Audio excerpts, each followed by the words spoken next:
At the air base, we had what were called active words. When we were standing defensive perimeter at nighttime, particularly daytime, not so much, but at night, and maybe you've seen it in the movies.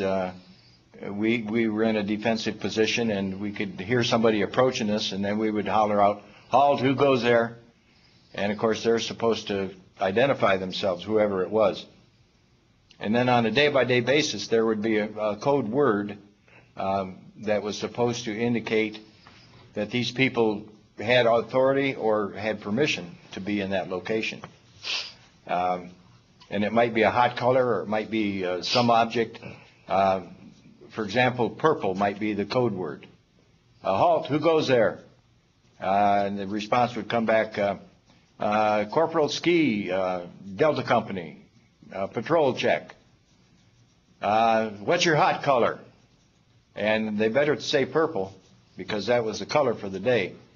And if they said purple, things were cool and we got on with business. If they didn't say purple, well, it got a little exciting, because then we're in a situation of thinking that, there's an enemy there, and there was another check built in, but we could end up shooting a couple of rounds in the air just to get attention. Only happened one time, but it was kind of exciting. The guy had yesterday's code number, or code word.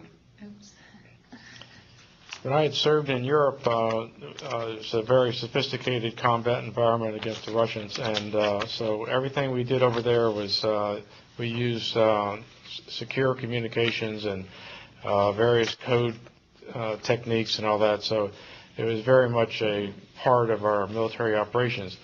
In Vietnam, however, the enemy was not as well equipped or quite as sophisticated, and so a lot of the secure techniques that we'd used in Europe weren't really necessary and were not used.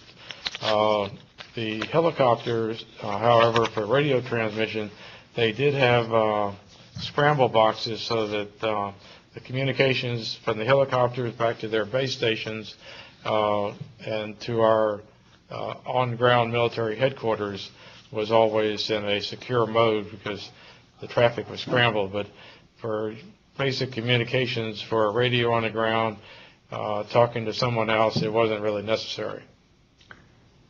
I, on not a daily basis, but a regular basis, handled classified material in data processing.